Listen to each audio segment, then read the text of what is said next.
அனைவருக்கும் மாலை வணக்கம். இந்த நாள் தமிழகத்தில் மிகவும் ஒரு முக்கியமான நாள். ஜனநாயகத்தை காப்பாற்ற ஒரு சிறு கூட்டம் போராடி கொண்டிருக்கக்கூடிய இதே வேளையில் ஜனநாயகன் திரைப்படத்தை காப்பாற்ற ஒரு பெரும் கூட்டம் போராடி கொண்டிருக்கின்றது.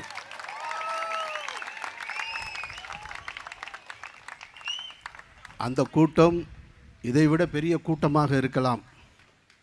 ஆனால் இந்த கூட்டம் அவர்களை விட அறிவார்ந்த கூட்டம் என்பதை அவர்களுக்கு நான் சொல்லிக் கொள்கிறேன்.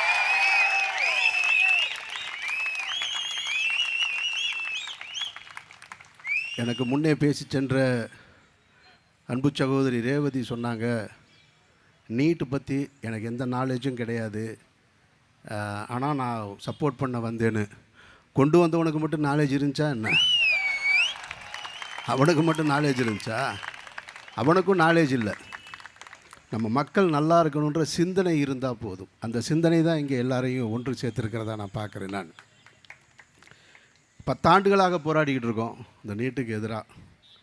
நீட்டு வருவதற்கு முன்னாலேயே சென்னை ப்ரெஸ் கிளப்பில் நான், வெற்றிமாறன், இன்னும் சில எல்லாரும், திருமுருகன் காந்தி உள்ளிட்ட எல்லாரும் சேர்ந்து பேசணும். எங்கள் வீட்டு பிள்ளை நீட்டு இப்போ டாக்டருக்கு படிக்க போகிறது இல்லைடா, உங்கள் வீட்டு பிள்ளையே தான் படிக்க போகுது, நான்லாம் கடந்து வந்துட்டேன், நான் படிக்கலை அப்படின்னு அன்றைக்கு அந்த பத்திரிகையாளர்களை பார்த்து சொன்னோம். அடுத்த தலைமுறை பார்த்து சொன்னோம், உங்களுக்கு தான் சிக்கல் வரப்போகுதுன்னு. அதை யார் காது கொடுத்து கேட்டாங்கன்னு தெரில. அனிதாவின் மரணத்தில் தொடங்கின அந்த ஓலம் இன்றைக்கு வரைக்கும் நிற்கவே இல்லை. இதில் ரொம்ப முக்கியமானது என்னென்னா, இந்த நீட்டை கொண்டு வராமல் நாங்கள் பார்த்துப்போம், எங்ககிட்ட அதுக்கான ரகசியம் இருக்குதுன்னு சிலர் சொல்லுவாங்க. அவங்களும் கொண்டு வர மாட்டாங்க. அவங்களும் ஆண்டு முடிச்சுட்டு போயிடுவாங்க. கடைசி வரைக்கும் அந்த ரகசியத்தை சொல்லவும் மாட்டாங்க. அந்த தடைக்கான வழியும் இல்லை. அனிதாவின் மரணத்திற்கு ஆதரவு கொடுப்பதற்காக வீட்டுக்கு சென்றவர்களும் இருப்பாங்க அதிகாரத்தில், அவங்களும் செய்ய மாட்டாங்க. இது ரொம்ப முக்கியமாக கவனிக்கணும். நீங்கள் இந்த ஆட்சியாளர்கள் இந்த நீட்டுக்கு எதிராக ஒரு நிலையை கொண்டு வருவாங்க அப்படின்னு நம்பிக்கிட்டு இருக்கிறது அது ஒரு ஏமாற்று வேலை. அது எந்த அரசும் செய்யாது, எந்த கட்சியும் செய்யாதுன்றதில் நான் ஆழமாக நம்புகிறேன். நான் இவர்கள் உண்மையிலேயே நீட்டுக்கு எதிரான போராட்டம், இன்றைக்கு டெல்லியில் போராடி கொண்டிருக்கக்கூடிய மாணவர்களுக்கு ஆதரவாக நிற்கணும்னு நினச்சா, தமிழ்நாட்டில் அதிகாரத்துக்கு வரணும்னு நினச்சிக்கிட்டு இருக்கிற கட்சியும் வந்த கட்சியும் அத்தனை பேரும் ஒன்று சேர்ந்தால் முடியும். ஆனால் அவங்க செய்ய மாட்டாங்க. நீங்கள் அவங்கள பூரா ஒவ்வொரு கட்சிக்காரனும் இப்போ கேட்டிங்கன்னா அவங்க சொல்லுவாங்க, எங்கள் கட்சியில் 1.5 கோடி தொண்டன் இருக்கான், எங்கள் கட்சியில் 2 கோடி தொண்டன் இருக்கான், எங்ககிட்ட வாக்கு 1.5 கோடி 1.25 கோடி வாக்கு இருக்குது, எங்ககிட்ட 50 லட்சம் வாக்கு இருக்குது, நாங்கள் 80 லட்சம் வாக்கு வாங்கியிருக்கோம். எங்கே உங்கள் உறுப்பினர்கள்லாம் போனாங்க இப்போது? அப்போ நீங்கள் சொன்னால் கேட்பாங்கல்ல, அவங்க சொல்ல மாட்டாங்க. அவங்களுக்கு அரசியல் என்பது பிழைப்புவாதம். அதனால் அவங்க அதை தொடர்ச்சியாக செஞ்சுக்கிட்டே இருப்பாங்க அவங்க. ஆனால் இந்த அதிகாரத்தை எதிர்த்து ஒவ்வொரு முறையும் நின்று கொண்டிருப்பது உங்களை போன்ற நம்பிக்கை கொண்ட கூட்டம் மட்டும்தான். இந்த கூட்டம்தான் அவர்களை ஏற்றுக்கிட்டே இருக்கும். முன்னால் நான் வந்த பொழுது பேசி கொண்டிருந்த சகோதரர் ஜேம்ஸ் வசந்தன் சொன்னார், தமிழ்நாடு எப்போதுமே சிந்திக்கிற ஒரு கூட்டம்னு. அந்த பேரெல்லாம் போயிருச்சு, எங்களுக்கு வெளியே சொல்ல முடியலப்போ. இன்னமும் சொல்லி எங்கள் மூளையை நீங்கள் அப்படியே அதை மசாஜ் பண்ணிக்கிட்டே இருக்காதீங்க. அந்த கூட்டம்லாம் இல்லை, அது வேறு பக்கம் நிற்கிது. அப்படி போய் திரும்பி போனீங்கன்னா ஒரு தேட்டர் இருக்கும், அங்கே நிற்கிது, இங்கே இல்லை. அதெல்லாம் இருந்தது. அந்த கூட்டத்தை ஒருத்தர் எடுத்துகிட்டு போயிட்டார். இது அப்படி தான் மூளைச்செலவை செஞ்சுக்கிட்டே இருப்பாங்க. ஒன்று மதத்தை சொல்லி இழுத்துட்டு போவான், இல்லை சாதியை சொல்லி இழுத்துட்டு போவான், இல்லை வேறு ஏதோ ஒரு கவர்ச்சியின் மூலமாக இழுத்துட்டு போயிடுவான். அப்புறம் இன்னும் சொல்லும்போது சொன்னார், ஜேம்ஸ் வசந்தன் சொன்னார், நாங்கள் வன்முறையை கையில் எடுக்க மாட்டோம் அப்படின்னு. இதுதான் ஆபத்து. உங்களை நீங்களே சாத்வீக முறையில் நாங்கள் ரொம்ப நல்லவங்கன்னு எவ்வளோ நாளைக்கு சொல்லி ஏமாற்றுவீங்க? அடுத்த தலைமுறை சேர்த்து ஏமாற்றுவீங்களா? அதாவது என் வீட்டுக்குள்ளே கருணாக அடித்தா கூட, கடிக்கும்போது நான் அடித்தா கூட அதை வன்முறைன்னு சொல்லி தர்றீங்க பாருங்கள். அது ரொம்ப ஆபத்துன்னு நான் நினைக்கிறேன். நான் அடங்க மறு அத்து மீறு திமிரியலு திருப்பி அடி.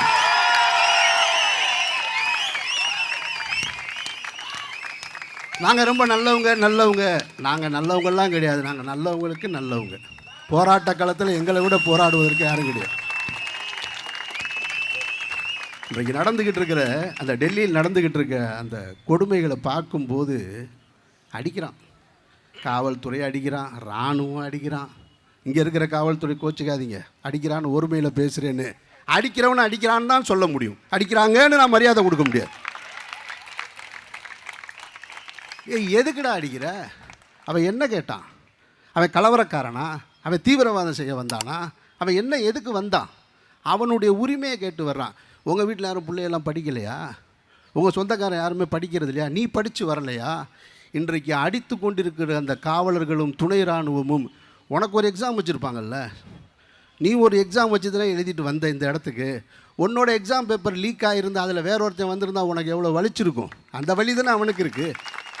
அந்த வலியை உணர மாட்டீங்களா? உங்களுடைய அதிகாரிகள் உங்களை அடிக்க சொன்னாங்கன்னா அடிக்கணுமா?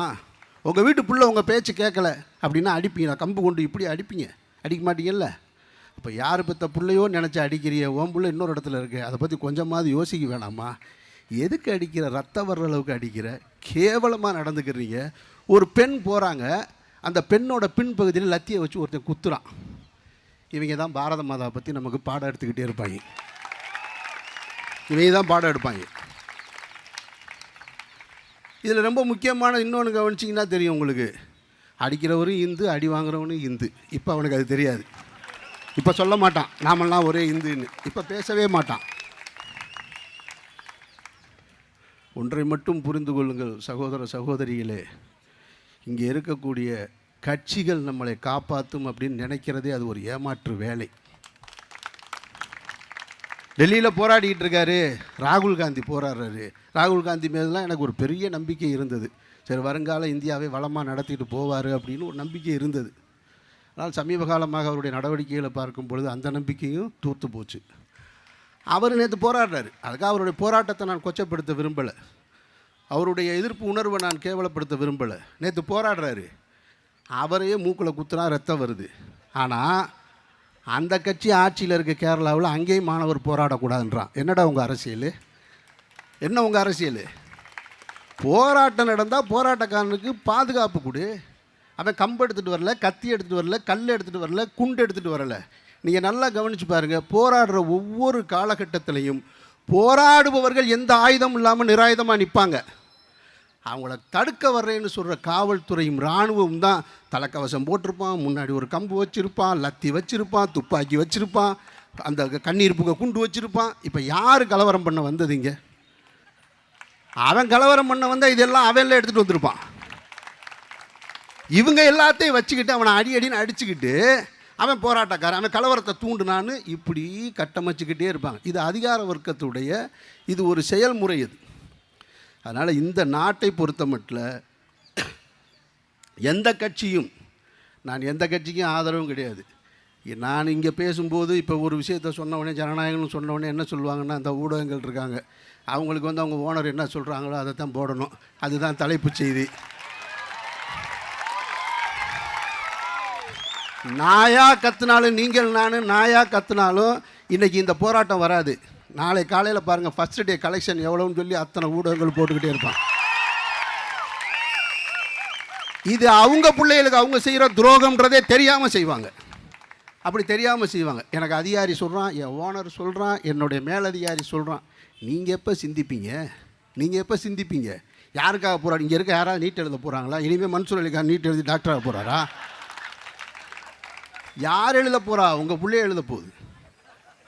அது நீங்கள் யோசிக்கணும். நீங்கள் காவல்துறை நண்பர்களுக்கு சொல்கிறேன், எனக்கு மூத்தவங்க இருப்பீங்க, என் வயதை ஒத்தவங்க இருப்பீங்க. நீங்களையே நாளைக்கு ஒரு போராட்டம், ஒரு வலுப்பெறுகிற சூழல் வந்தால் உங்களை அதிகாரியில் அடிக்க சொன்னால் அடிக்காதீங்க. எதுக்கு அடிக்கிறீங்க? மாணவர்களை எதுக்கு அடிக்கிறீங்க? உங்களால் ஒரு அரசியல்வாதி அடிக்க முடியுதா? ஒரு நாளாவது அடிச்சிருக்கீங்களா நீங்கள்? ஒரு இது வரைக்கும் ஏதாவது ஒரு எம்எல்ஏ, எம்பி, மந்திரி மண்டை உடைஞ்சு போய் பார்த்துருக்கீங்களா? நீங்கள் அடிச்சிருக்கீங்களா? அது என்னடா எப்போ பார்த்தாலும் எளியவனை மட்டுமே அடிக்கிறதுக்கு தான் லத்தி கொடுத்துருக்காங்களா? அதுக்கு தான் சட்டம் உங்களுக்கு வந்திருக்கா? அதுக்கு தான் உங்களுக்கு காவல்துறையில் இந்த பொறுப்பு கொடுக்கப்பட்டிருக்கா? அடிக்காதீங்க, அவன்கிட்ட அன்பாக பேசுங்க, தடுத்து நிறுத்துங்க. போராடு என்பது இந்த நாட்டில் ஜனநாயக உரிமை. அவனுக்கு அதை நீங்கள் கொடுக்கணும். அந்த உரிமை பாதுகாப்பு கொடுக்கணும். மத விழாக்கள் நடந்தால் பாதுகாப்பு கொடுக்குற, சாமி ஊர்வலம் போனால் கொடுக்குற, சாதி ஊர்வலம் போனால் கொடுக்குற, போராட்டம் நடத்துறவனுக்கு பாதுகாப்பு கொடுக்க வேண்டியது கடமை. அவனையே அடிக்கிற. அன்பார்ந்த சகோதரர்களே, இந்த எழுச்சியும் இந்த சிந்தனையும் தான் நம்முடைய அடுத்த தலைமுறை மீட்குமே தவிர ஜனநாயகத்தை காப்பாற்ற நீங்கள் எங்களோட இருங்கன்னு தான் உங்ககிட்ட கேட்கும். ஜனநாயகத்தை காப்பாற்ற நீங்கள் எங்களோட இருங்கன்னு தான் உங்ககிட்ட கேட்கும். உடனே இதை விஜய்க்கு எதிராக திருப்பி விட்டாரு. அமீர் விஜய்க்கு எதிராக பேச்சு. இந்த ஹெட்லைன் அது ஒரு தம்ப்லைன் ரெடி பண்ணியிருப்பாங்க. நான் யாருக்கு எதிரானவன் கிடையாது. அராஜகம் செய்கின்ற, அநீதி செய்கின்ற அரசுக்கு என்றைக்குமே எதிரானவன், மக்களுக்கு ஆதரவானவன். அந்த அடிப்படையில் தான் இந்த கூட்டத்தில் கலந்துருக்கு. வாழ்த்துக்கள். இதை நடத்தின அத்தனை சகோதரர்களுக்கும் ஜெய் பீம், அல்லாஹு அக்பர்.